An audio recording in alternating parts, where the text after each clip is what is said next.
Cuando hablamos, cuando hablamos de reacciones químicas, tenemos que tomar en cuenta que, hemos visto factores diferentes que afectan a las reacciones químicas. Hablamos de concentraciones, hablamos de la naturaleza de los reactivos, hablamos de que si son endotérmicas o exotérmicas, de qué cantidad de reactivos vamos a usar, de las temperaturas a las que se llevan a cabo, de los tipos de reacciones que hay. Entonces, otro factor importante de las reacciones químicas es esa rapidez, esa velocidad con la que van a ocurrir. Y, hay variaciones enormes porque tenemos reacciones tan rápidas como, por ejemplo, las explosiones que ocurren prácticamente al instante, que son reacciones químicas, se combinan dos sustancias y en ese momento ocurre la reacción y es tan violenta esa reacción que produce una explosión. Pero también tenemos reacciones que son muy lentas, como por ejemplo las reacciones con las que se produce el petróleo en el subsuelo. Son oxidaciones de los compuestos orgánicos súper lentos, en los que se van formando cadenas y cadenas más largas, con esa descomposición, con la temperatura adecuada y demás. Y son tan lentas esas reacciones que justamente tenemos que considerar al petróleo como un recurso no renovable, porque se tardan miles, a veces millones de años en poderse generar ese petróleo. Nosotros eso lo vamos a ver después. Lo vimos un poquito en el video anterior, hay factores que alteran la velocidad de una reacción, a pesar de que sea la misma reacción y que debería ocurrir de la misma forma. Nosotros podemos alterar esa velocidad de reacción con la temperatura, podemos alterarla con la superficie de contacto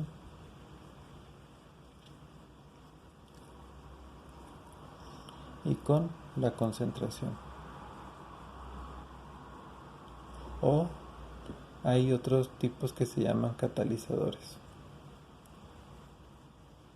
que son sustancias ajenas que al final no van a reaccionar, pero van a acelerar o retardar el tiempo de reacción de una reacción, valga la redundancia.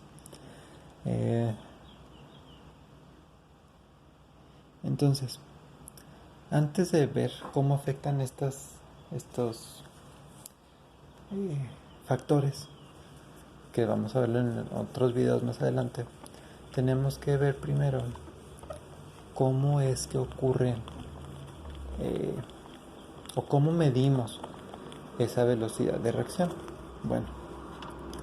Para medir la velocidad de reacción o la rapidez de reacción tenemos una fórmula, que es el cambio de concentración de los productos sobre el tiempo del cambio. En cuánto tiempo se dio ese cambio. Este lo medimos en segundos y este lo medimos en mililitros. Entonces, por ejemplo, si quisiéramos hacer una reacción, por ejemplo, viene aquí en el libro la descomposición del carbonato de calcio de las estructuras de mármol con la lluvia ácida. Entonces tenemos nuestra fórmula: ácido clorhídrico más carbonato de calcio nos da como resultado cloruro de calcio más agua más dióxido de carbono. Entonces, ¿cuál de estos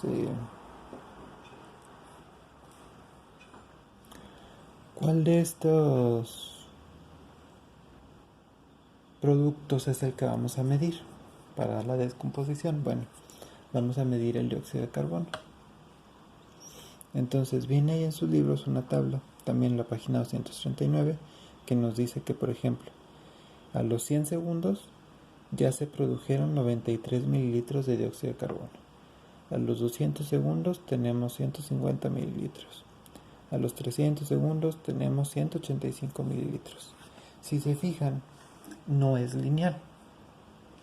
O sea, si nosotros graficáramos esos datos que vienen ahí, no nos quedaría una línea recta,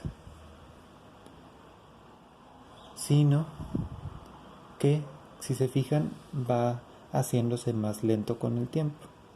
Entonces, veríamos algo más así, una línea más así, porque a lo largo del tiempo se va haciendo más lento el proceso, ese cambio. Bueno, entonces, por ejemplo, si tomamos, no siempre ocurre así, esto es específicamente para este ejemplo del carbonato de calcio. Entonces, si tomamos, por ejemplo, los primeros datos que ven ahí, que son 100 segundos y 93 mililitros, entonces tendríamos que hacer esa división de 93 mililitros de dióxido de carbono entre los 100 segundos que han transcurrido. ¿Cuánto nos da? Pues 0.93 mililitros por segundo. ¿Sí? Pero ¿qué pasa si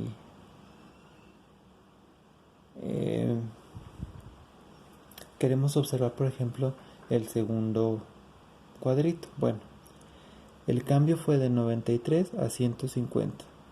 ¿Cuál es la diferencia entre 150 y 93? 57 mililitros. ¿Y cuál es la diferencia entre 200 segundos y 100 segundos? Pues 100 segundos. Entonces esto nos daría 0.57 mililitros por segundo. ¿Qué es lo que les dije? Se va haciendo lenta la reacción. Si en lugar de querer estudiar esos pedacitos de reacción, queremos estudiar todo el comportamiento completo,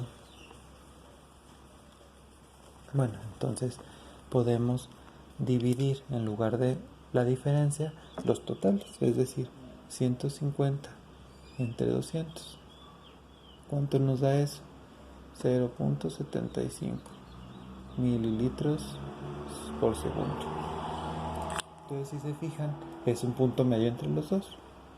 ¿Por qué? Pues porque es un promedio de esa velocidad de reacción.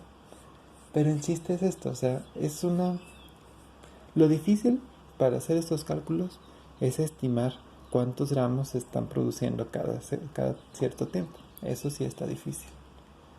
Pero hacer los cálculos es muy sencillo. Simplemente es dividir los mililitros que se produjeron de un producto entre el tiempo que ha transcurrido. Y ya. Eso es muy sencillo. Y en base a eso, por favor, Sote, hay que responder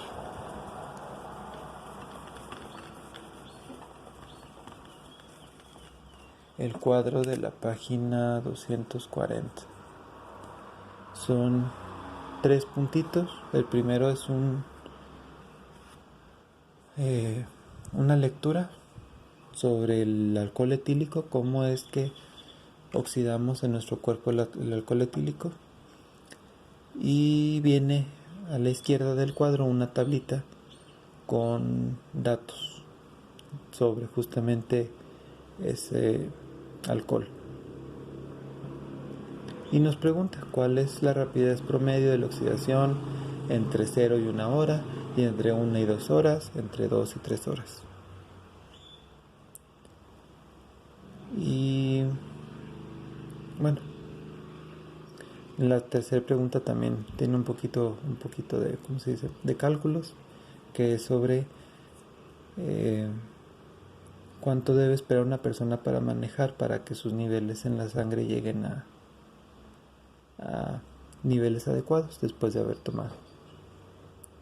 Y sería hasta ahí, le dejamos, esa sería su tarea.